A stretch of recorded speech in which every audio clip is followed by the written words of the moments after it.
नमो अरिहन्ताणं नमो सिद्धाणं नमो आयिरियाणं नमो वज्रायाणं नमो लोये सर्वसावनं। जिन स्वानुभूति से खिरी मम स्वानुभूति मदिगिरी श्री विमल धारा जैन श्रुत आनंद अमृत से भरी समता प्रवाह बहावती रागादि विकल्प तोरी के माँ सरस्वती प्रतिभाव वंदन दृष्टि निज में जोड़ी के दृष्टि निज में जोड़ी के। नमः समय साराय स्वानुभूत्या चकासते चित स्वभावाय भावाय सर्वभावांतरचिदे सर्वभावांतरचिदे। ग्रंथाधिराज समयसार जी है भरत क्षेत्र का बहुत सुंदर अपूर्व ग्रंथ, जिसमें भरत क्षेत्र के जीवों के लिए एक अपूर्व और अद्भुत बात आ गई है। साक्षात तीर्थंकर परमात्मा की वाणी सुनकर के आए थे, आत्म अनुभूति से प्रमाण किया था, बात सुनी हुई नहीं है, बात सुनकर के अंदर में अनुभव की हुई है और अनुभव की गहराइयों में बैठकर ये बातें आचार्य कुंद की लेखनी से प्रस्फुटित हुई हैं। एक एक शब्द में बहुत गहराई भरी हुई है। हम तो यहाँ बहुत सामान्य चर्चा कर रहे हैं, संवर अधिकार की ये चर्चा जिसमें संवरमय है आत्मा, आत्मा को ही संवरमय कह दिया गया। ये आत्मा स्वयं संवरमय है। देखिए, संवर किसे कहते हैं? कर्मों के न आने को संवर कहते हैं। संवर की व्याख्या तो यही है ना, कर्म नहीं आए वो संवर हो गया। अच्छा, दूसरी व्याख्या संवर की इस तरह से करते हैं, आते हुए कर्मों को रोकना या एंट्री बंद कर देना, उसका नाम संवर है। प्रदीप भाई ऐसा ही है ना, एंट्री नहीं हुई, प्रोटेक्शन है, माने बाहर से कुछ प्रवेश नहीं करे तो उसके लिए जो प्रोटेक्शन है उसका नाम है संवर। अब आचार्य कुंद स्वामी, अमृतचंद्र स्वामी, ऐसे जो महापुरुष हैं, वे यहाँ संवर अधिकार में ये बात कहना चाह रहे हैं कि आत्मा सेल्फ प्रोटेक्टेड है, माने उस आत्मा में कर्म का प्रवेश अनादि काल से कभी हुआ ही नहीं है, इसलिए आत्मा खुद ही संवर में है। अब कौन सा संवर चाहिए तुम्हें?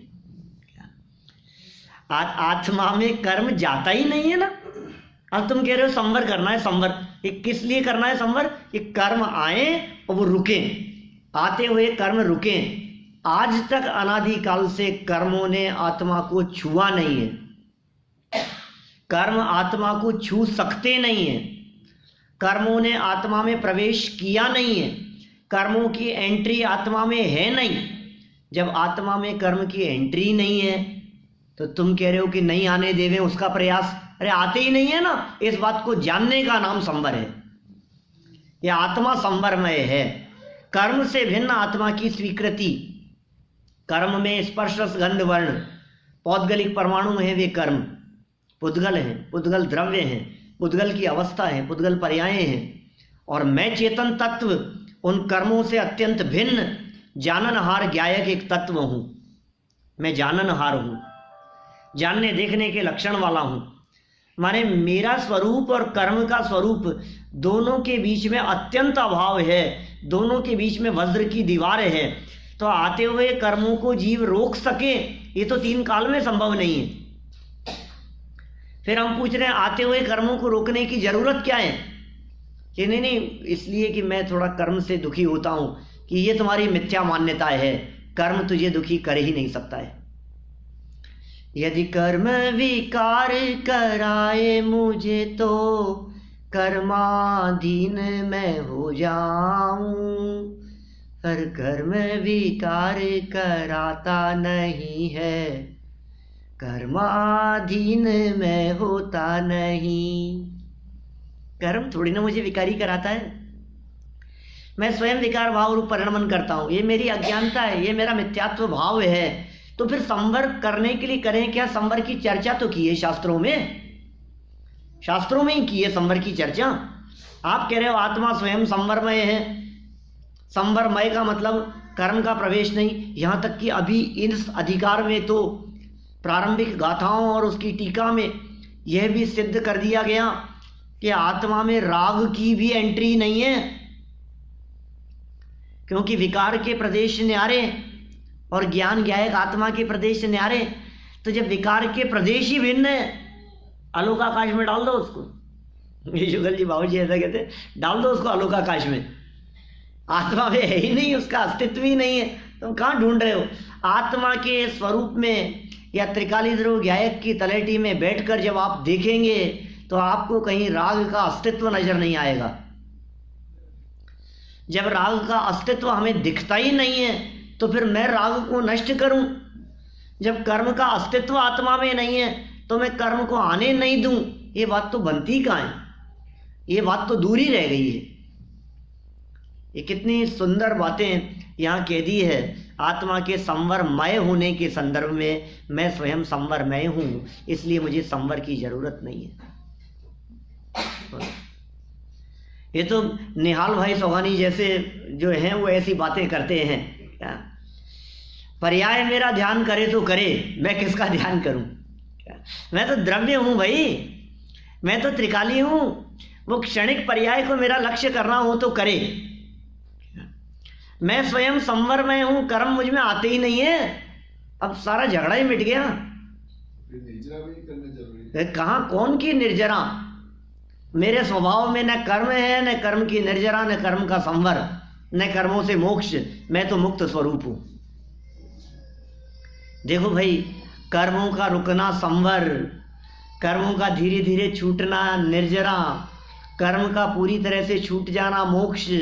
ये सब कर्म की तरफ से देख रहे हो इसलिए बात कर रहे हो। अभी कर्म की तरफ से देखना बंद करो और स्वभाव की तरफ से देखो तो आत्मा को संवर निर्जरा मोक्ष की जरूरत नहीं है। आत्मा तो सदा काल मुक्त है। तो ये जो आखिर चर्चा तो शास्त्रों में की है संवर निर्जरा मोक्ष की, आपके मना करने से क्या होगा? हम दूसरे आचार्यों की बात को माने कि आपकी बात को माने? मानो ना, सबकी बात को मानो, लेकिन उसकी विधि क्या है? उसकी विधि है ये भेद विज्ञान। ये जो भेद विज्ञान की चर्चा यहाँ चल रही है, यही विधि है, यही प्रक्रिया है, इसके अलावा दूसरी कोई विधि नहीं है। जिसे जीतू भाई आप संवर कह रहे हैं कर्मों को रोकना, जिसे आप कह रहे हैं कर्मों की निर्जरा तो करनी पड़ेगी, वो कर्मों की निर्जरा कर्मों को देखने से नहीं होती। कर्मों का संवर कर्मों को देखने से नहीं होता। अरे जब तक कर्म दिखते रहते हैं तब तक संवर नहीं होता, और कर्म दिखना बंद होता है तो संवर अपने आप हो जाता है। कर्म की ओर से दृष्टि हटती है तो निर्जरा होती है, और कर्म से दृष्टि हटकर जब दृष्टि स्वभाव में ही लीन हो जाती है तो उसे मुक्ति कहते हैं। माने संवर भी अंदर, निर्जरा भी अंदर, और मुक्ति भी अंदर। अंदर में संवर हुआ तो बाहर कर्म आना रुक गया, अंदर में शुद्धि की वृद्धि हुई तो बाहर में कर्म की निर्जरा हो गई, अंदर में उपयोग स्वभाव में लीन हो गया तो बाहर में कर्म दिखाई नहीं देते, खत्म हो गए।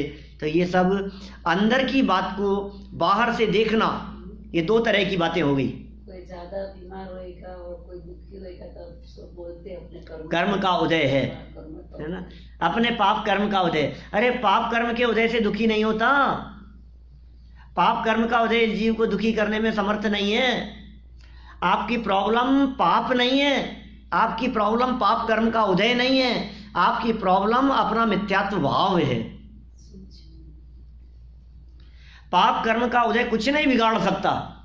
क्या आप यदि ये सोच रहे हैं अरे साहब कर्म तो कर्म ही है, आखिर कर्म तो अच्छे अच्छों को नहीं छोड़ा कर्मों ने, हम कौन है, हमारे ऊपर भी तो पाप कर्म का उदय आ सकता है। निपुण भाई, पाप का ही तो है, अंतराय कर्म पाप कर्म ही है, उदय आ जाता है तो प्रवचन छूट जाता है क्या? वो भी पाप ही है क्या? अब हम क्या करें बोलो? पाप कर्म का उदय आता है तो डॉक्टर बेड रेस्ट बतला देता है, पाप कर्म का उदय आता है तो मंदिर नहीं आ पाते हैं, पाप कर्म का उदय होता है तो सर्जरी, हॉस्पिटलाइजेशन और सब कुछ ये तो पाप कर्म के उदय में होता है ना। अच्छा कोई बात नहीं, पाप कर्म के उदय से सर्जरी हुई, पाप कर्म के उदय से हार्ट अटैक आया, है ना। अब हार्ट अटैक आने पर आपको क्या हुआ, आत्मा का क्या हुआ? आत्मा को अटैक आया कि शरीर को? अच्छा आत्मा में तो हार्ट ही नहीं है, अटैक कहाँ से आएगा? आत्मा का हार्ट क्या है? आत्मा का हार्ट तो ज्ञान है क्या? जिस हार्ट में अटैक की बात करते हो ये ऐसा हार्ट तो आत्मा में है ही नहीं क्या? ये ऐसा दिल नहीं है आत्मा में, ऐसा हृदय नहीं है आत्मा में। आत्मा तो उससे सदाकाल भिन्न तत्व है। पाप कर्म का उदय, कर्म का उदय शरीर पर आता है, कर्म का उदय संयोगों पर आता है, कर्म का उदय पर पदार्थों पर आता है, कर्म का उदय आत्मा पर कभी आता ही नहीं है। आत्मा पर कर्म का उदय आ सकता ही नहीं है क्योंकि आत्मा भिन्न तत्व है। कर्म के उदय ने क्या क्या बिगाड़ा बतलाओ साहब, बाबूजी, विपिन जी, कर्म के उदय ने क्या क्या बिगाड़ा आपका आज तक? कर्म के उदय से बाल चले गए, कर्म के उदय से एज, कर्म के उदय से थोड़ी बहुत प्रॉब्लम, अभी बीच में हुआ था ना ऐसा, एकदम डॉक्टर के जाना पड़ा था कर्म के उदय से। तो ये सब कर्म के उदय से होता है ऐसा? भाई ये सब संयोगों में हो रहा है, ये सब शरीर में हो रहा है। ये कर्म के उदय से यदि हम प्रभावित होंगे तो ये हमारी अज्ञानता है। कर्म के उदय को कर्म में आने दो और हम उससे अप्रभावित रह सकें, ऐसा ज्ञान हमारे पास में है जो कर्म के संयोगों के बीच में रहते हुए भी अपने आप को उनसे भिन्न देख सके, ऐसा ज्ञान है हमारे पास में।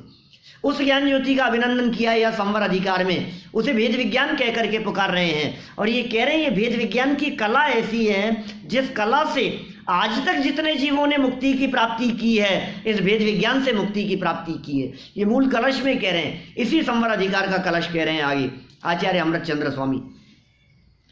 जितने जीवों ने आज तक मुक्ति की प्राप्ति की है, एकमात्र इस भेद विज्ञान का ही चमत्कार समझना चाहिए। ये रिद्धि हमारे को मिल गई है, ये कला हमारे को मिल गई है भेद विज्ञान की, हमने समझा ही नहीं आज तक कभी। और क्या करना, भेद विज्ञान ही करना है। देखो अभी जब हम कर्म की बात कर रहे थे ना, तो जो व्यक्ति ऐसा समझेंगे कि कर्म की वजह से परेशानियां खड़ी हुई, जिस व्यक्ति ने ऐसा समझा कर्म की वजह से प्रॉब्लम्स क्रिएट हुई, ऐसा जिसने समझा, वो व्यक्ति इस बात को बराबर मानता है कि पाप कर्म के उदय से यदि संकट आते हैं तो पुण्य के उदय से संकट मिटते हैं। बोलो ऐसा ही होगा ना? यदि आपको ऐसा लग रहा है कि जितनी भी फिजिकल प्रॉब्लम है बॉडी से रिलेटेड, फैमिली से रिलेटेड, बिजनेस से रिलेटेड, ये सारी प्रॉब्लम्स यदि आपको लग रही है पाप कर्म के उदय से है, तो आप इन सारी प्रॉब्लम्स का सॉल्यूशन कहां खोजेंगे जीतू भाई? पुण्य के उदय में। समझ में आ रही है बात? क्योंकि यदि पाप कर्म के उदय में प्रॉब्लम है तो पुण्य के उदय में आपको सॉल्यूशन दिखता है। अब ये कह रहे हैं पाप के उदय में प्रॉब्लम दिख रही है इसलिए पाप को हटाना चाहता है, पुण्य के उदय में आपको सॉल्यूशन दिख रहा है इसलिए पुण्य को चाहेंगे आप। ज्ञानी जीव पाप के उदय में तो प्रॉब्लम समझते ही नहीं है, पुण्य के उदय में भी प्रॉब्लम नहीं समझते, और यदि प्रॉब्लम दिखती है तो पुण्य और पाप दोनों ही प्रॉब्लम दिखते हैं, इसलिए दोनों को छोड़कर स्वभाव का अवलंबन लेना चाहते हैं। संयोग बने स्वभाव नहीं, संयोग माने घर बार महल मकान स्त्री पुत्रादिक, आत्मा से भिन्न बाहरी पदार्थ, उन सब का नाम संयोग, उन्हें संयोग कहते हैं। कैसा स्वरूप! यहाँ द्रव्य दृष्टि से बात चल रही है, कोई एकांतवाद का ग्रहण मत करना। क्या यहाँ अपेक्षा द्रव्य दृष्टि से की जा रही है, यहाँ त्रिकाली ध्रुव ज्ञायक का अवलंबन कराने का प्रयोजन है, दूसरा कोई प्रयोजन नहीं। वेद विज्ञान कराना चाहते हैं। हम ये चाहते हैं कि हमारी दृष्टि उन पर पदार्थों से हट जाए। देखो, एक व्यक्ति ने ऐसा माना कि मैं बच्चों से दुखी हूं, परिवार से दुखी हूं, मैं बॉस से दुखी हूं, जॉब से दुखी हूं, मौसम से दुखी हूं। एक व्यक्ति ने ऐसा बाहर में माना। फिर दूसरे व्यक्ति ने कहा, अरे अरे ये असली कारण नहीं है, असली कारण था तेरा कर्म का उदय। बॉस क्या करेगा? तेरे को जो बाहर में प्रॉब्लम दिख रही है ना, ये कारण नहीं है, तेरे कर्म का उदय। तो दृष्टि वहां से हटी, कर्म तक आ गई। लेकिन ये कर्म तक दृष्टि जो आई है, ये कर्म तक दृष्टि लाने वाला करणानुयोग था क्या? जिसने संयोगों से तो दृष्टि हटवाई और कर्म पर दृष्टि लाए कि तूने जैसे कर्म किए थे तुझे वैसा फल मिलेगा, तूने जैसा पाप किया था उसका फल मिलेगा, इसीलिए तेरे साथ में ऐसी परिस्थिति बन रही है। बहुत लोग कहते हैं मेरे ही साथ ऐसा क्यों हो रहा है? क्या लोगों को ऐसा लगता है मेरे साथ ही ऐसा क्यों हो रहा है? हे भगवान, पता नहीं मैंने ऐसा क्या किया है। मैंने कभी किसी का बुरा नहीं किया, मैंने कभी किसी का दिल नहीं दुखाया, कभी किसी को परेशान नहीं किया, किसी के साथ में मैंने कुछ किया नहीं, आज तक किसी का बिगाड़ा नहीं, फिर मेरे साथ ही ऐसा क्यों होता है? हर व्यक्ति मेरे को ही ऐसा क्यों कहता है कि भैया पुराना है, तेरा ही किया हुआ, तुझे वर्तमान में दिख नहीं रहा है लेकिन तेरा ही किया हुआ है। कर्म तक आ गए। अब ये द्रव्य दृष्टि की मुख्यता से बात कर रहे हैं। कर्म भी तेरा कुछ नहीं बिगाड़ता। देखो, यदि ये कर्म बिगाड़ करने लगे, यदि ऐसा हो जाए कि कर्म हमारा थोड़ा बहुत भी बिगाड़ करता हो, तो कर्म कब छोड़ देगा? फिर तो भगवान की पूजन छोड़ करके कर्म की करना शुरू कर दो। कर्म की भी पूजा होती है क्या? हे कर्म, ज्ञानावर्णी कर्म है, मैं तुझे अर्घ चढ़ाता हूँ, तेरी वजह से मेरा ज्ञान थोड़ा ढका हुआ है, तेरा उपकार हो तो मेरा ज्ञान विकसित हो जाए। ऐसा ज्ञानावर्णी कर्म को अर्घ चढ़ाते? दर्शनावर्णी को अंतराय कर्म, तेरे हाथ जोड़ता हूँ तो मेरा पीछे छोड़ दे। ऐसा सोचते हैं। ये अंतराय कर्म का हो जाता है तो बहुत बाधा होती है, हमारे काम अटकते हैं। किस वजह से? अंतराय कर्म के उदय से। ये आचार्य कुंद स्वामी कह रहे हैं, तेरा काम जानना है, वो काम को कोई नहीं अटका सकता। मात्र जानना मेरा काम, इसको कौन अटका सकता है? इस काम को कोई नहीं अटका सकता है, क्योंकि ये तेरा असली काम है। जानना देखना मेरा काम है। जिस काम को तू अटकना समझ रहा है वो तेरा काम ही नहीं है, तेरे को गलतफहमी हो गई है। प्रदीप भाई, समझ में आ रही है बात? कितनी बड़ी गलतफहमी में जी रहे हैं हम कह रहे हैं ये दुखी करेगा, ये परेशान करेगा। जब हम दुखों का वर्णन करना शुरू करते हैं तो सारी चर्चा संयोगों के आश्रित होती है।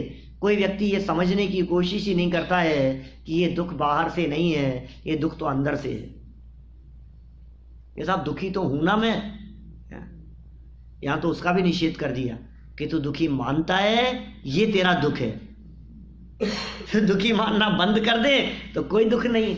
अनेक दुख तो इस प्रकार के होते हैं साहब जो खाम खा के होते हैं। खाम खा के दुख मतलब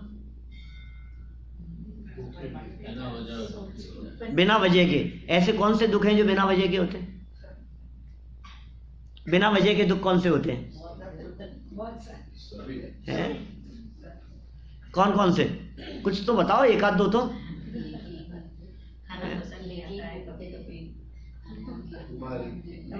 अरे बिना ही मतलब सोच सोच करके दुखी हैं। ये इतना टाइम क्यों हो गया, ये ऐसा क्यों हो गया, ये ऐसा क्या हो गया, ऐसा नहीं होना चाहिए था, ऐसा हो जाता तो ठीक रहता। और उससे कोई हमारे शारीरिक तकलीफ का भी संबंध नहीं है, उससे दर्द की भी कोई दिक्कत नहीं है। मैं कह रहा हूं चेहरा पर काला निशान हो गया, अब कितनी तकलीफ है, दर्द होता होगा। दुख क्या होता है? सर में बाल सफेद शुरू हो गए, अब बतलाओ, अब दर्द होता है कि क्या होता है? कितनी तकलीफ किस चीज की है, मुझे यही समझ में नहीं आता है।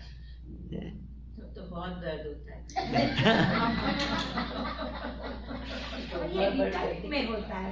ये विकल्प खामखा के ही है ना क्या? और खुद ही देखता है, दुनिया को तो मतलब ही नहीं है। हर व्यक्ति अपने आप को देख देख करके दुखी है। कोई व्यक्ति आपके सर में 3 बाल देख करके वो परेशान नहीं होगा और आपको कुछ कहेगा भी नहीं कि ठीक है क्या हो गया, सबके आते हैं। उसमें क्या हो गया। लेकिन जब मैं खुद देखता हूं मिरर में तो लगता है अरे ये क्या हुआ, तो खुद ही दुखी हो रहा है भाई खाम। चेहरे पर झुर्रियां पड़ने लग गई, अब क्या तकलीफ है। कभी टाइम देख करके हैं, कभी मोबाइल देख करके, कभी पुराना हो गया है, कभी अच्छा नहीं लग रहा है, कभी ड्रेस देख करके। अरे ये अच्छा नहीं लग रहा है, ये तेरी कल्पना है, ये तेरी मान्यता है। जगत में कोई भी पदार्थ अच्छा और बुरा होता नहीं है। तू ये अच्छे और बुरे की कल्पना से खुद ही दुखी है। दुनिया में कोई वस्तु अच्छी बुरी नहीं होती है, कोई वस्तु अच्छी बुरी हो ही नहीं सकती है दुनिया में, बोलो होती ही नहीं है। हमने सोच लिया ये अच्छी है ये बुरी। अच्छा कौन से कलर का शर्ट अच्छा होता है, कौन सी डिजाइन वाला, कितनी खराब डिजाइन का शर्ट है, कितना खराब है भाई साहब, अच्छे दिखाओ थोड़ा सा। शोरूम पर खड़ा होता है तो थोड़े से अच्छे, तुम्हें जो खराब दिख रहे हैं ना, कोई दूसरा व्यक्ति आएगा वो उसे अच्छे समझ करके ले जाएगा। आपको कौन सा कलर अच्छा लगता है, कौन सा कलर ना पसंद है आपको। आपको जो कलर ना पसंद है उसे पसंद करने वाले लोग भी दुनिया में हैं। तो ये जगत का स्वरूप इसी तरह का है। बाहरी पदार्थों से दुखी नहीं है, संयोगों से दुखी नहीं है, परिस्थितियों से दुखी नहीं है, तो किससे दुखी है, मन स्थिति से दुखी है। परिस्थिति से नहीं, किससे, मन स्थिति से दुखी है। तो सुधार कहाँ करना है, परिस्थिति में कि मन स्थिति में। परिस्थिति तेरे कंट्रोल में नहीं है। आज भेजा था मैंने 12वें नंबर वाला प्रवचन आपको भेजा था, उसमें यही चर्चा की है, बहुत मार्मिक चर्चा है, आपको बड़ा मजा आएगा। माने ये जो तुम्हारे को ऐसा लग रहा है कि मैं इस वजह से दुखी हूं, ये तेरे कंट्रोल में है ही नहीं। संयोग, ठीक है ना, ये तेरे कंट्रोल में नहीं। द्रव्य कर्म, भाव कर्म और नौ कर्म, ये तीन चीजें हैं। क्या क्या तीन है, द्रव्य कर्म, भाव कर्म और नौ कर्म। नौ कर्म माने संयोग। हमारा सारा सुख दुख इस नौ कर्म के बेस पर दिखता है। मौसम नौ कर्म है, कपड़े नौ कर्म है, परिवार नौ कर्म है, घर बार महल मकान दुकान जॉब बिजनेस सब नौ कर्म है, ये सब नौ कर्म है। अब ये चाहता है कुछ नौ कर्म को हटाऊं और कुछ नौ कर्म को इकट्ठा करूं। जो अच्छे लगते हैं उनको इकट्ठा करना चाहता है, जो अच्छे नहीं लगते हैं उनको हटाना चाहता है। ये कर रहा है, कहां कर रहा है, नौ कर्म में। जबकि कह रहे हैं ये नौ कर्म तेरे कंट्रोल में नहीं है, ये द्रव्य कर्म के कंट्रोल में है। अब मिसअंडरस्टैंडिंग हो गई। जो नौ कर्म अपने कंट्रोल में नहीं था, उनके ऊपर कंट्रोल किसका था, उनके ऊपर कंट्रोल है नौ कर्म का, द्रव्य कर्म का। नौ कर्म के ऊपर कंट्रोल है द्रव्य कर्म का। अब इसको द्रव्य कर्म की तो खबर नहीं है और ये नौ कर्म में फेरफार करना चाहता है। अब ये करना कुछ चाहता है और होता है द्रव्य कर्म के हिसाब से, और ये दुखी होता है खाम खा में। अब क्या करें, इसलिए नौ कर्म को मत देखो निपुण भाई, नौ कर्म मत देखो। तो क्या करें, तो फिर द्रव्य कर्म हमें दिखता नहीं है कि भावों को संभालो, ये तुम्हारे कंट्रोल में। जैसे भाव होते हैं वैसे कर्म बंधते हैं, ठीक है ना। ये भाव कर्म, ये द्रव्य कर्म, ये नौ कर्म, ठीक है। जैसे भाव किए वैसा द्रव्य कर्म बंधा, जैसा द्रव्य कर्म बंधा वैसे नौ कर्म मिले। नौ कर्म जैसे भी मिले हों, कंट्रोल द्रव्य कर्म का था, लेकिन इस नौ कर्म के मिलने पर हमने जो ये किया राग द्वेष, इससे नौ कर्म को देख देख करके तो वापस द्रव्य कर्म बंध गए। ये सर्कल चलता है ना, ये सर्कल चलता रहता है। अब क्या करना पड़ेगा कि नौ कर्म को देख करके राग द्वेष करना बंद कर दे कि साहब ये कैसे हो सकता है, कुछ वस्तुएं अच्छी है और कुछ बुरी हैं, ये कैसे हो सकता है, मैं कैसे बच सकता हूं इससे। कि तू बच सकता है, तेरे हाथ में है, ये तेरे कंट्रोल में है। क्योंकि तेरे पास में एक ऐसी छेनी है प्रज्ञा रूपी, जिससे तू दीवार डाल सकता है इसमें। ये अलग है, मैं देखना बंद कर दी, जो काम मेरा था ही नहीं। अच्छा, जो मेरे कंट्रोल में नहीं है, जिसको कोई दूसरा व्यक्ति कंट्रोल कर रहा है, हैंडल कर रहा है, टैकल कर रहा है, अब मैं क्यों बीच में टांग अड़ाऊं। लगता है कि नहीं आपको ऐसा, पंडित जी की व्यवस्थाएं ये देख रही हैं, अब आपको कोई विकल्प आता है? आता है क्या कोई विकल्प? कोई विकल्प नहीं आता है। क्यों? क्योंकि कहाँ जाना है, कौन सी जगह पर भोजन होगा, कहाँ रहना है, ये विकल्प किसको आएंगे? जो कर रहे हैं। हमें विकल्प कब तक आते हैं? जब तक किसी काम को करने का वजन हमारे माथे पर है, तब तक हमें तत्संबंधी विकल्प आते हैं। और जिस काम के बारे में हमने समझ लिया कि ये काम मेरा नहीं है, ये काम उनका है, तो फिर मुझे उसके बारे में विकल्प नहीं आते। अब हम कह रहे हैं 9 कर्म जो हैं, ये 9 कर्म तुम्हारा काम नहीं है। ये 9 कर्म में फेरफार, आना जाना, रुकना ठहरना, स्थिर रहना, बदलना, सब कुछ ये काम द्रव्य कर्म का है निमित्त रूप से। असली तो 9 कर्म ही है, तत्समय की योग्यता निमित्त रूप से द्रव्य कर्म का काम है, और मान रहा है अपना काम, तो तू जबरदस्ती दुखी हो रहा है। बोलिए। तो भाव कर्म अपनी योग्यता से होता है, ये क्या सही है ना? होता है ना? तो फिर तो उसको कंट्रोल कैसे? भाव कर्म अपनी योग्यता से होता है, लेकिन अपनी योग्यता से होने में भी हमारे परिणामों की वो जो श्रृंखला है ना, उसके अनुसार ही काम होगा। ये बात जब हम कहते हैं कि वे भाव कर्म अपनी योग्यता से होते हैं, तो ये बात कहने लायक नहीं है। जरूरत नहीं है इस बात को कहने की, इस बात को याद करने की भी जरूरत नहीं है। क्या कह रहा हूं मैं? इसलिए याद करने की जरूरत नहीं है। आप तो अभी यही सोचो हमारे करने से ही होते हैं। देखो, थोड़ा सा गंभीरता से देखना, मैं कुछ अलग बात कहना चाह रहा हूं। ये परिणाम, ये भाव हमारे हाथ में है, ये हमारे कंट्रोल में है। हम अशुभ से हटकर शुभ भाव में लग सकते हैं, अपने उपयोग को बदल करके इधर लगा सकते हैं। ये सब हमारे कंट्रोल में है। कंट्रोल में नहीं है, ये बात तब समझना कि जब अनेक प्रयत्न करने पर भी कोई विकल्प नया खड़ा हो जाता है, तो फिर इसलिए सहजता लाना, ये तेरे कंट्रोल में नहीं था, छोड़ दे। पॉइंट समझ में आ रही है? नहीं तो क्या होगा? अभी देखो, विषय कषायों की चर्चाओं में तो बुद्धिपूर्वक विकल्प करता है क्या? अब हम कहें विकल्प हमारे हाथ में नहीं है, और हम विकल्प पूर्वक यहाँ आए कि नहीं? हम विकल्प पूर्वक जॉब पे जाते हैं या नहीं? विकल्प पूर्वक खाना बनाना, करना, ये वो दुनिया भर के काम करते हैं ना। हम सोचते हैं ना, हम प्लानिंग करते हैं कि नहीं? अब आप कह रहे हो अपने हाथ में नहीं है। कैसे नहीं है? पंचेंद्रिय विषय भोगों से उपयोग हटाकर ज्ञायक की तरफ लाना, ये हमारे ही हाथ में है। ये कंट्रोलिंग पावर अपने पास में है, किसी और के पास में नहीं है। आप ये कंट्रोल अपने हाथ में लो, आप कंट्रोल किसी और के हाथ में मत दो। ये दूसरे के हाथ में यदि आपने कंट्रोल दिया तो सब गड़बड़ा जाएगी स्थिति। हमारे सुख दुख का कंट्रोल परद्रव्य के हाथ में नहीं है। हमारे सुखी दुखी होने का कंट्रोल अपने हाथ में है, रिमोट दूसरे के हाथ में नहीं, अपने हाथ में है।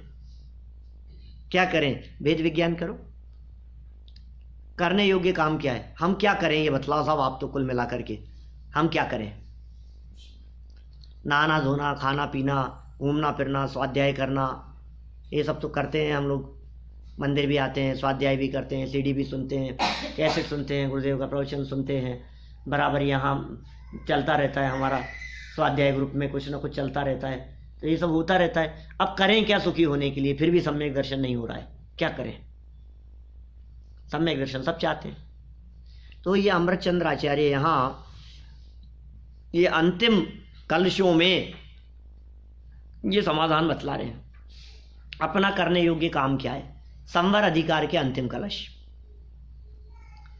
भावयेद भेद विज्ञानम इदम अच्छिन्न धारया 130 तावत्यावत् पराच्युत्वा ज्ञानम ज्ञाने प्रतिष्ठते। 130 299 नंबर पेज है। क्या कह रहे हैं? भावयेद भेद विज्ञानम, वेद विज्ञान की भावना भाव। क्या कहा? वेद विज्ञान की भावना भाव। वेद विज्ञान की हर समय एक ही चीज, बस भेद विज्ञान, भेद विज्ञान, भेद विज्ञान, भेद विज्ञान, भेद विज्ञान। हर चीज में भेद विज्ञान। खाते हुए खाने से भेद विज्ञान, नहाते हुए नहाते से भेद विज्ञान, सोते हुए सोते से भेद विज्ञान, रोते हुए रोते से भेद विज्ञान, हंसते हुए हंसते से भेद विज्ञान, पढ़ते हुए पढ़ते से भेद विज्ञान, बस दूसरा कोई नहीं कि ये मैं हूं के पर है, मैं कौन हूं और पर कौन है, ये धारा चलने दो बराबर। और ये विकल्प में पहले तो होता है ना, विकल्प ही चलेगा। हाँ विकल्प। अभी ये वेद विज्ञान की धारा की जो बात कर रहे हैं ये विकल्पात्मक ही चलेगी। खाना खाते समय मैं खाना खाने की क्रिया का करता हूँ या खाना खाने की क्रिया को जानने का करता हूँ, ये वेद विज्ञान। कंटिन्यूअस होना चाहिए, ये कंटिन्यूअस धारा बहनी चाहिए प्रदीप भाई। ये प्रैक्टिस करके, अरे बहुत इजी है। मैं गाड़ी चला रहा हूँ कि गाड़ी चलती हुई को जान रहा हूँ? मैं चला नहीं रहा हूँ, मैं जान रहा हूँ। मैं भोजन बना रहा हूँ कि भोजन बनाते हुए को जान रहा हूँ? हकीकत क्या है वो सोचिए, सोचो जरा।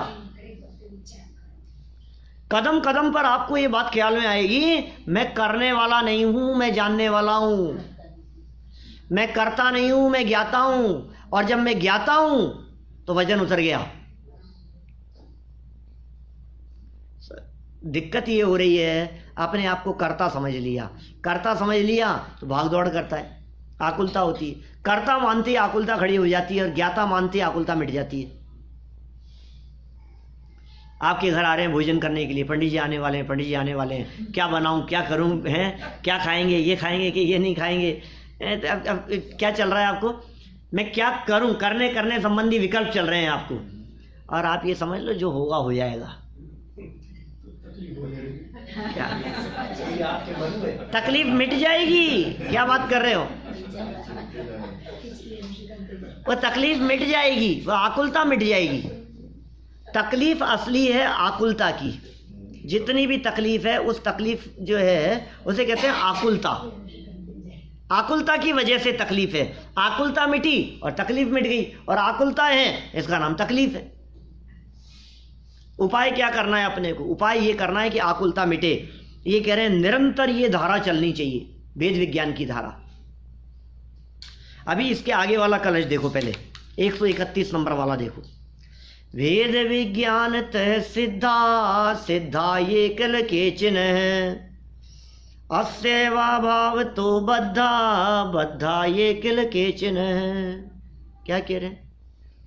वेद विज्ञान तय सिद्धा, पहले महिमा बतला रहे हैं। यहाँ वेद विज्ञान से सिद्ध होते हैं, ये महिमा है वेद विज्ञान की। सिद्धा सिद्ध है, इसके अलावा और दूसरा कुछ नहीं है उपाय। वेद विज्ञान तय सिद्धा, और कह रहे हैं अस्यैव भाव तो, अस्य एव अभाव तो बद्धा, इसके अभाव से ही बंधे। आज तक अनादिकाल से जितने भी जीव सिद्ध हुए हैं वो सब भेद विज्ञान के बल से ही सिद्ध हुए हैं। जितने जीव संसार दशा में हैं और संसार दशा में परिभ्रमण कर रहे हैं वो सब भेद विज्ञान के अभाव से ही परिभ्रमण कर रहे हैं। क्या कहा? भेद विज्ञान जिसकी लाइफ में है वो सिद्ध बन जाएगा। वेद विज्ञान जिसके जीवन में नहीं है वो संसार में रुलता रहेगा। ये इन्होंने नियम बतला दिया। जितने भी जीव, महावीर भगवान कैसे मोक्ष गए? वेद विज्ञान के बल से। आदिनाथ भगवान कैसे गए? बाहुबली स्वामी। और आज नेमिनाथ भगवान का मोक्ष कल्याण है। नेमिनाथ भगवान कैसे गए मोक्ष? वेद विज्ञान के बल से। और रामचंद्र जी कैसे गए होंगे? वो भी वैसे ही गए थे। भरत जी तो चक्रवर्ती थे, वो तो थोड़ा सा अस्त्र शस्त्र से और चक्र रत्न से कुछ तो कुछ नहीं, सब एक ही जवाब है वेद विज्ञान से। तो अब आपको क्या करना है? साहब हमें भी मोक्ष जाना है तो क्या करना पड़ेगा? अरे बिल्कुल प्रूवन है। आज तक अनादि काल से लेकर आज तक एक भी ऐसे सिद्ध परमात्मा का नाम बतलाओ जो बिना भेद विज्ञान के सिद्ध हो गए हों। और हम ऐसे हैं कि बिना भेद विज्ञान के सिद्ध होना चाहते हैं।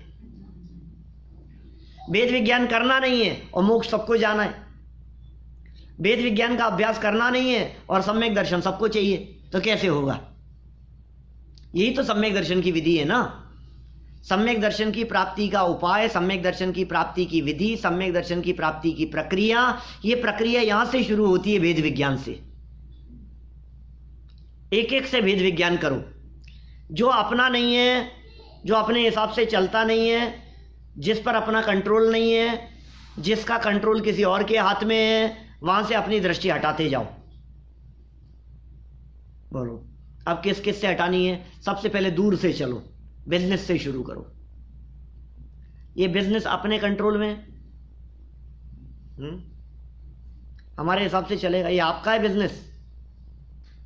आप जिसे अपना बिजनेस कह रहे हैं, उसे वहां काम करने वाले एम्प्लॉय अपना बिजनेस कहते हैं।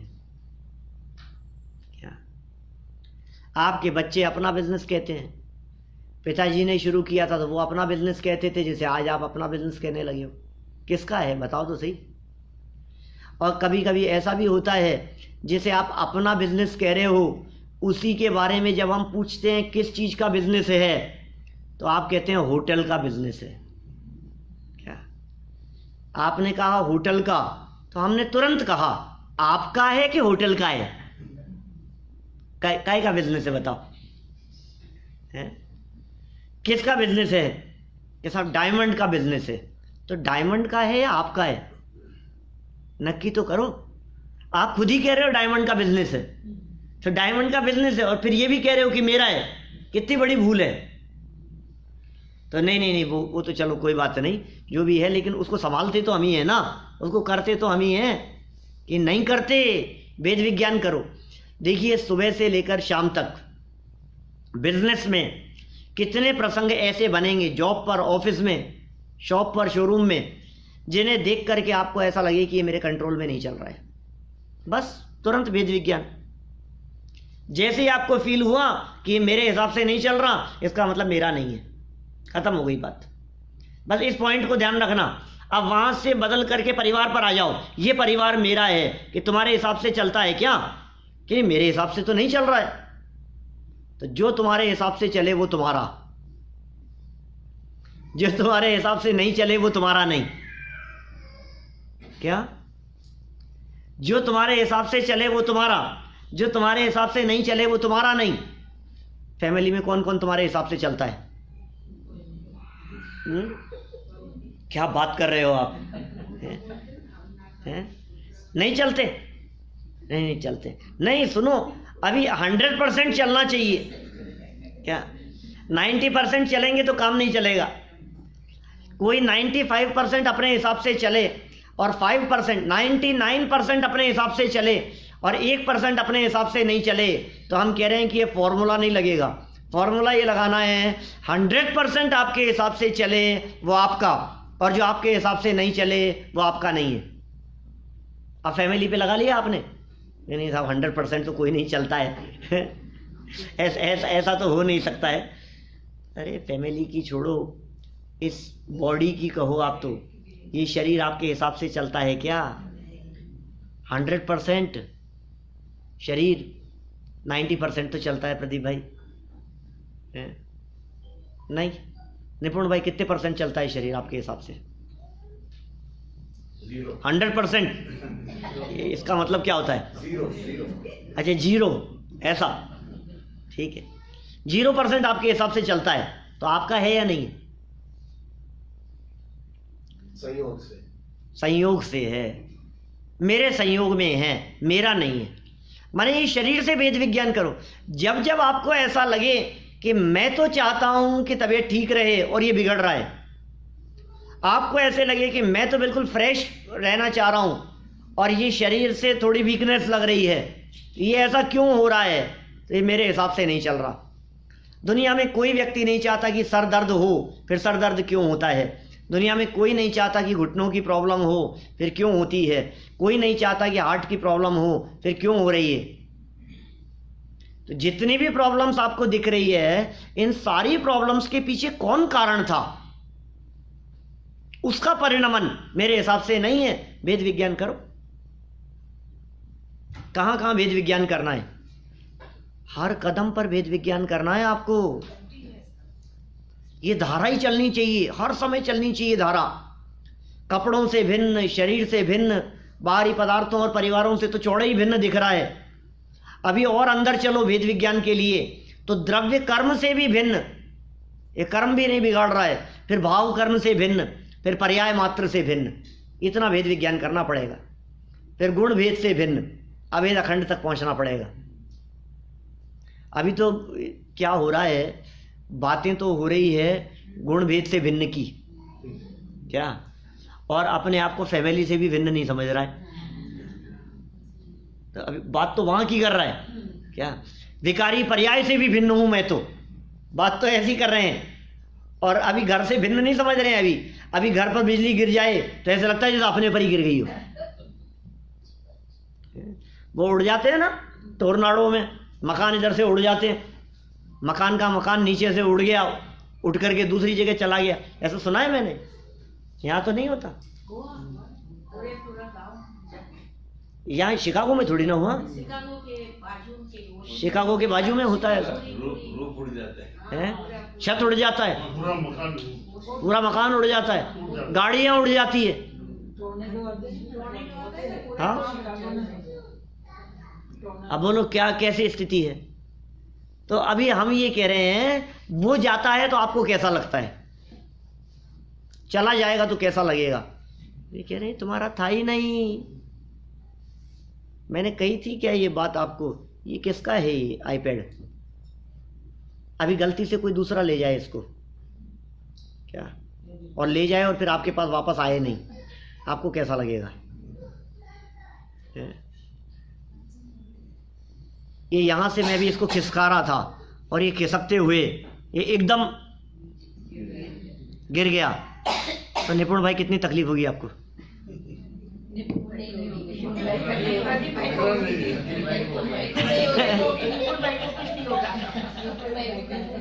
बिल्कुल नहीं होगी, कैसे दोस्त हैं, इनको बिल्कुल तकलीफ नहीं होगी, तो किसको होगी है? जिसको ये लग रहा है कि ये मेरा है? जिसको ममत्व है, जिसने इसको अपना माना, तकलीफ उसको है। अब हम ये कह रहे हैं कि अभी ये जाए चाहे कुछ भी हो इसका, यदि हमने इसको अपना मानना छोड़ दिया, या मान लीजिए फॉर एग्जांपल ऐसा काम हो गया कि आप ये समझ रहे थे कि ये आपका है और ये गिर गया नीचे, फिर आपको ध्यान है अरे मैंने तो इधर रखा था, मेरा वाला तो उधर है, ये तो किसी और का था, तो फिर तकलीफ होगी। प्रदीप भाई, जब तक आपको ऐसे लगता है कि ये मेरा है तो तकलीफ खड़ी होती है। माने तकलीफ का कारण मेरापन है, तकलीफ का कारण अपनापन है, तकलीफ का कारण हमारी ये मान्यताएं, ये मान्यताएं तो बदलनी है। वेद विज्ञान के माध्यम से हमने इस बात को समझ लिया कि ये मेरा नहीं है, अब कुछ भी हो जाए। मुनिराज क्या करते हैं जंगल में बैठे बैठे, दुख जो आता है, अपने को जो दर्द होता है, वो आप बोलते हैं मेरा नहीं है, मान लिया अपन ने, लेकिन हो तो रहा है, तो जानने में तो आएगा ना, जानने में आ रहा है ना, जानने में आएगा तो उसके साथ उसके भाव भी तो क्रिएट होंगे। देखो ये जो जानने में आ रहा है ना, बस यही भेद विज्ञान करना है हमारे को। ये जो जानने में आ रहा है, जान करके भी उससे अप्रभावित रहें, ये काम करना, ये प्रैक्टिस करनी पड़ेगी हमारे को, बहुत प्रैक्टिस में होता है। अकेला ऐसा नहीं होता, 1 घंटा सुन लिया, साल में 5 दिन सुन लिए, वीक में 1 दिन सुन लिया, महीने में 2 दिन कर ली चर्चा, इससे कुछ नहीं होता। इससे मैं तो ये भी कहता हूँ, कोई व्यक्ति हो सकता है आप लोग कहेंगे साहब हम तो रोज करते हैं, तो रोज करने से भी नहीं होता। दिन में 1 घंटा कर लिया बस, बाकी 23 घंटे धारा कौन सी चल रही है, तो धारणा में वो 1 घंटे वाली बात जाएगी कि 23 घंटे की बात जाएगी। अपनी धारणा में कौन सी बात जाए, उसके लिए धारा कौन सी बहनी चाहिए, ये धारा बहनी चाहिए वेद विज्ञान की। भेद, ये क्या कहा, भावेद भेद विज्ञानम इदम, इस प्रकार अचिन्न धारया, नॉन स्टॉप, कैसे कैसे शब्द दिए, अचिन्न धारया भेद विज्ञानम इदम अचिन्न धारया। अचिन्न धारा समझते हैं आप, शांति धारा समझते हैं आप? ये शांति धारा क्या है? भाई साहब ये जो आपकी पाषाण की प्रतिमाएं हैं ना, ये जल की धारा कंटिन्यू डलने से उसका क्षरण हो रहा है, सावधान रहना।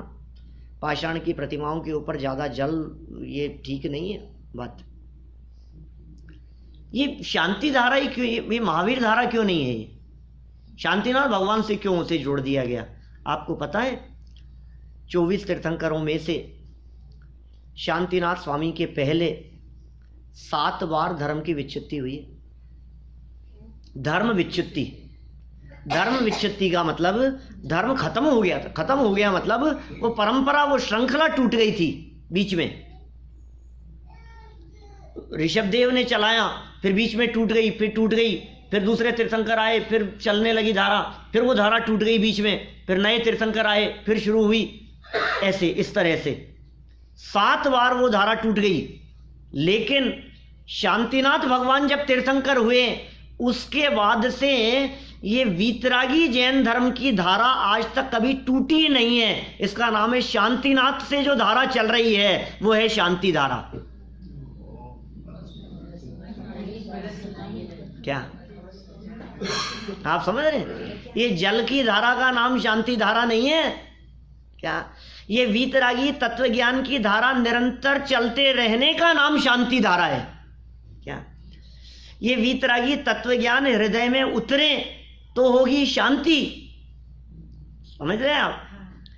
और उसके बिना वो शांति की धारा कैसे बहेगी? जिनके हृदय में भेद विज्ञान होगा उनके हृदय में शांति धारा चलती है। जिनके हृदय में भेद विज्ञान नहीं है उनके बाहर में भले ही शांति धारा चले लेकिन अंदर में तो अशांति की धारा बह रही है। बाहर में शांति धारा और अंदर में अशांति धारा। बोलो क्या होता है? जीतू भाई, जितना लोग शांति धारा करते हुए दिखते हैं ना, जिनको थोड़ा आग्रह रहता है, मैं उनकी बात कर रहा हूँ। कुछ न कुछ घर में, परिवार में, फैमिली में अशांति का वातावरण चल रहा है, इसलिए उनको लगता है शांति होगी, इससे शांति होगी। अंदर में तो अशांति चल रही है। ये अछिन्न धारा की बात कर रहे हैं यहाँ। अविच्छिन्न धारा, निरंतर धारा प्रवाह रूप से नॉन स्टॉप, सोते उठते बैठते खाते पीते हर समय एक ही धारा चल रही है। मैं ज्ञायक ध्रुव परमात्मा हूँ, त्रिकाली ध्रुव चैतन्य आत्मा हूँ। ये धारा अंदर में निरंतर चल रही है, इसका नाम है अचिन्न धारा। ये धारा चलनी चाहिए। और ये जो धारा है, इस धारा के लिए आपको अवलंबन चाहिए। तो फिर अवलंबन है जनवाणी का, अवलंबन है तत्व ज्ञान का, अवलंबन है देव शास्त्र गुरु का। उस अवलंबन के बिना भी काम नहीं चलेगा। अभी क्या हो रहा है, जनवाणी के अवलंबन के चक्कर में देव का अवलंबन छूट रहा है, पूजन छूट रही है, पूजन के प्रति रस कम हो रहा है। आपको पता है श्रावकों के 6 आवश्यक कहे हैं भाई साहब। पूजन प्रतिदिन श्रावकों के करने योग्य आवश्यकों में है जिनेंद्र देव की पूजा। आप श्रावक कहलाने के योग्य नहीं है यदि आप पूजन नहीं करते हैं, तो श्रावक कहलाने के योग्य नहीं है। इसलिए पूजन कितना बड़ा एक अंग है, हमारी दिनचर्या का अभिन्न अंग है जिनेंद्र देव की पूजन करना। फिर और बात कहूं आपको, आप शास्त्र तो पढ़ रहे हैं, ये शास्त्र किसके कहे हुए हैं? जिनेंद्र देव के कहे हुए हैं। अब आपके हृदय में देव की महिमा नहीं आएगी तो उनकी वाणी की महिमा कैसे आएगी? आपको सब हमारे को तो जनवाणी की महिमा है, जनवाणी की महिमा है। देव तो क्या है? ठीक है, अरे देव तो क्या है, ये उनकी वाणी है क्या? ये जो वाणी हम यहाँ बैठ करके पढ़ रहे हैं, बैठ करके सुन रहे हैं, ये वाणी उन तीर्थंकर परमात्माओं की है। उनके प्रति बहुमान का भाव, उनके प्रति भक्ति का भाव, उनकी स्तुति का भाव, उनके गुणानुवाद का भाव यदि नहीं आएगा तो उन जैसा बनने की भावना कैसे जागृत होगी? ये बताओ मेरे को। उन जैसा बनना है ना, इसलिए उन्हें देखना, उनके दर्शन करना, उनकी पूजन भक्ति करना, ये निरंतर धारा चलनी चाहिए। आज पूजाएं भी ऐसी है अपने। तो आप क्या सोच रहे हैं, स्वाध्याय करेंगे तो ज़्यादा लाभ मिलेगा, पूजन करेंगे तो कम मिलेगा? पूजन में भी स्वाध्याय है, पूजन में भी तो स्वाध्याय है। हर लाइन में वेद विज्ञान की चर्चा चल रही है। बहुमूल्य जगत का वैभव यह क्या हमको सुखी बना सकता, अरे पूर्णता पाने में क्या इसकी है आवश्यकता। क्या क्या कह रहे हैं?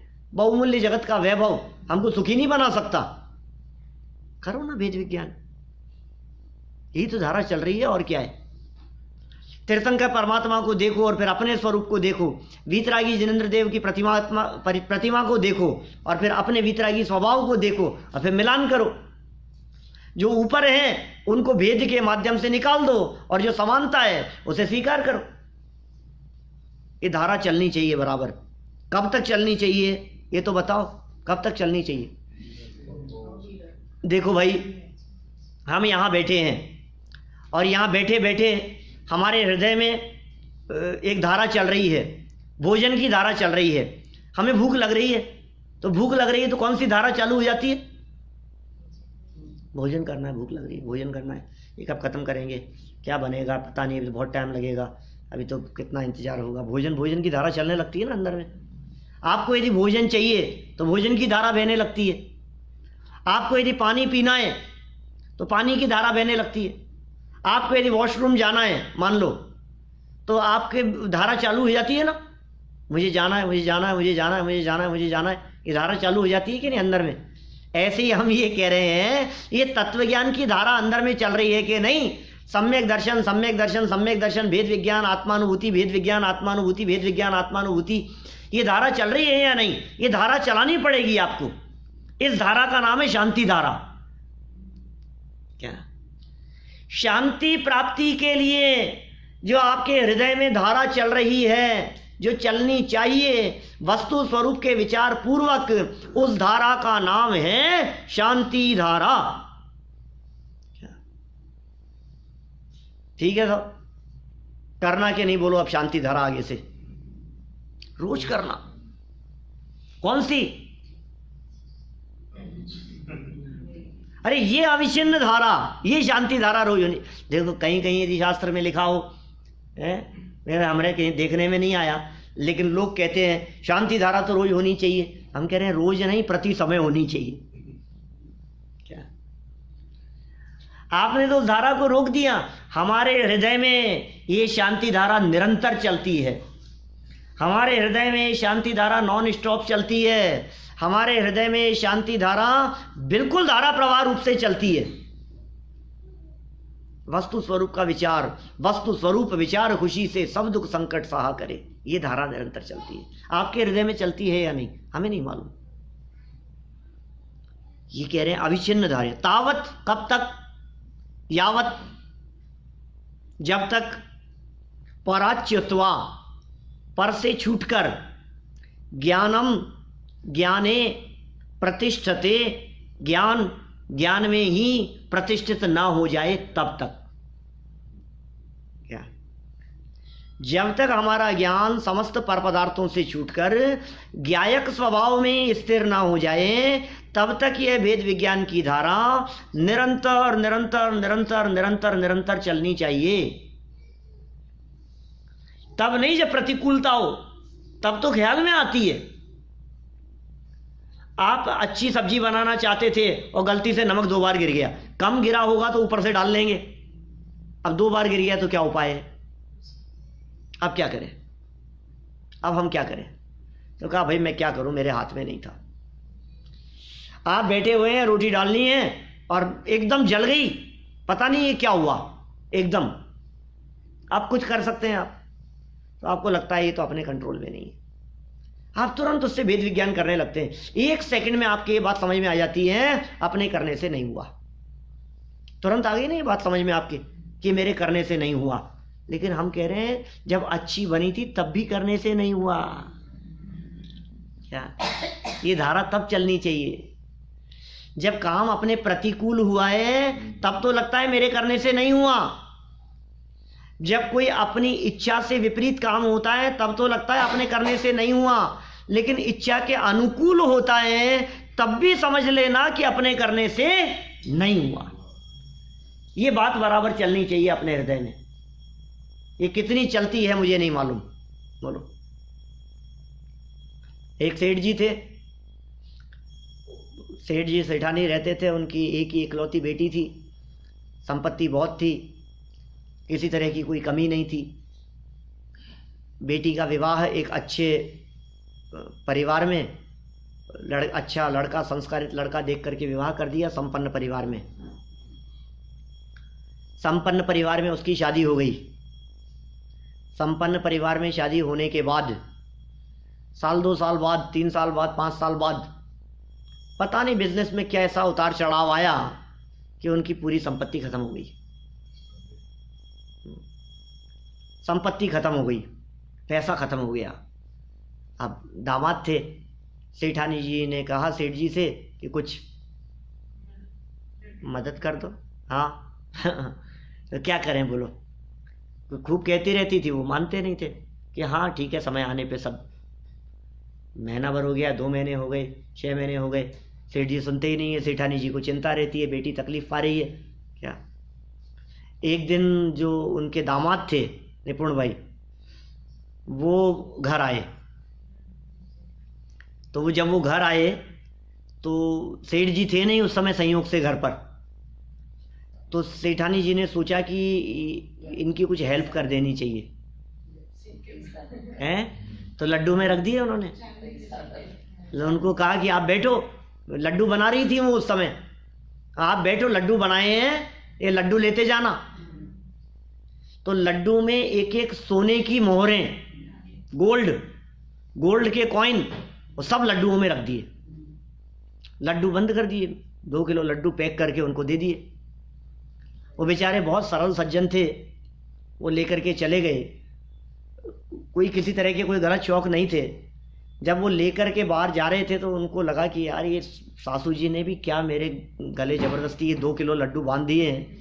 अभी मार्केट के कितने काम हैं, कितनी प्रॉब्लम्स है, कहाँ कहाँ जाना है, कहाँ कहाँ मिलूँगा, कितनी बहुत दिक्कत है, और क्या लड्डू में क्या है। ठीक है, ये वो सोचते हुए चल रहे थे कि सामने मिठाई की दुकान दिखी और उन्होंने अपने वो जो 2 किलो लड्डू थे, उन्होंने सोचा कि यार ये मिठाई वाले को दे चलो, इसको बेच दो, पैसे भी मिल जाएंगे, वजन भी उतर जाएगा और काम भी हो जाएगा। लड्डू उनको बेच दिए, दुकान वाले को बेच दिए। फिर क्या हुआ होगा, हैं? वो बेच करके चले गए। ठीक है, अब वो तो बेच करके चले गया, वजन उतर गया उसका। उधर से सेठ जी आ रहे थे, जीतू भाई। सेठ जी ने सोचा कि यार घर चल रहे हैं क्या, ये 2-3 दिन से लड्डू कह रही थी, अब वो बनाएगी, अपन यहीं से ले चलते हैं, उसकी भी हेल्प हो जाएगी और दुकान सामने है, तो ले चलते हैं। तो उसने 2 किलो लड्डू का ऑर्डर दिया, वो पैकेट तैयार था, तो दुकान वाले ने वही पैकेट पकड़ा दिया सेठ जी को। क्या, घर आ गए। घर आने के बाद क्या हुआ प्रदीप भाई, सेठानी ने जैसे ही वो पैकेट देखा, उसको बहुत बुरा लगा। सेठानी को मन में विकल्प आए, क्या कि मैंने तो उनको दिया था, दामाद जी को, रास्ते में मिल गए, उन्होंने क्या वापस लौटा दिया क्या इनको, क्या हुआ कि वही है क्या लड्डू। कि पूछा ये कहाँ से लाए आप, कि नहीं दुकान से लाया हूँ, अभी लाया हूँ, तुम बनाने की कह रही थी ना, क्या अब नहीं बनाने पड़ेंगे, मैं ले आया। वो फटाफट किचन में गई और लड्डू तोड़ करके देखे तो उसमें सोने की मोहरें। सारी बात समझ में आ गई, कुछ चक्कर समझ में नहीं आया क्या हुआ। उसने आकर के सेठ जी को बतलाया कि सेठ जी ये क्या है, मैंने तो उनको दिया था। तो सेठ जी ने कहा कि देख, मैं तुझसे नहीं कहता था, उनके भाग्य में था ही नहीं, और सुन, उनके भाग्य में तो था ही नहीं, हलवाई के भाग्य में भी नहीं था। क्या, और सुन, जिस द्रव्य का, जिस पदार्थ का, जिस द्रव्य क्षेत्र काल भाव में क्षेत्र से क्षेत्रांतर होने की जितनी योग्यता होती है, वो उतना ही परिणमन करता है।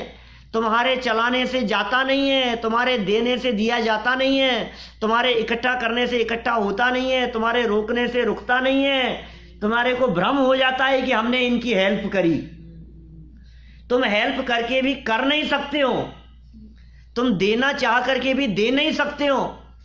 क्या, और तुम देना चाहो और उनके उसमें ना हो तो जाना जिसके यहाँ है उसके यहाँ चला जाएगा। तुम क्या करो उसमें, कौन क्या कर सकता है। ये धारा चलनी चाहिए बराबर चिंतन में।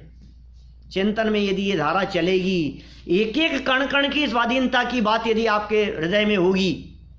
आप सोचिए, ऐसा भी हो सकता था 2 किलो लड्डू थे और सेठ जी 1.5 किलो लाते तो आधा किलो उसके यहाँ रह जाते, हलवाई के यहाँ। ऐसा भी हो सकता था। और यदि 1 किलो लाते और 1 किलो में से 1 किलो हलवाई आधा किलो किसी और को बेच देता तो आधा किलो में स्वर्ण की मोहरें किसी और के चली जाती, कुछ उसके रह जाती, कुछ इसके यहाँ आ जाती। कितनी स्वाधीनता है, कौन क्या करे, किस किस का क्या क्या करें हम, कुछ नहीं चलता है। यह अत्यंत स्वाधीनता का मार्ग है, ये भेद विज्ञान का मार्ग है। शरीर से और संयोगों से भेद विज्ञान के साथ साथ जो प्रतिकूल परिस्थितियां हैं उनसे भेद विज्ञान के साथ साथ अनुकूल परिस्थितियों का भी मैं करता धरता नहीं हूँ। ये धारा जब बराबर चलेगी तो हमारा उपयोग, हमारी दृष्टि उन समस्त पर पदार्थों से हटकर स्वभाव सन्मुख हुए बिना नहीं रहेगी। मैं जिनका करता नहीं हूँ वहाँ से मेरी दृष्टि हट जाएगी, जिसका मैं करता हूँ वहाँ दृष्टि आ जाएगी। जब दृष्टि अपने में आएगी तो निश्चित रूप से संवर हुए बिना नहीं रहेगा। तो इस तरह का ये जो संवर है, ये संवर हम सभी की लाइफ में शीघ्रातिशीघ्र प्रकट हो, इसी मंगल भावना से बात को यहीं विराम देता हूँ।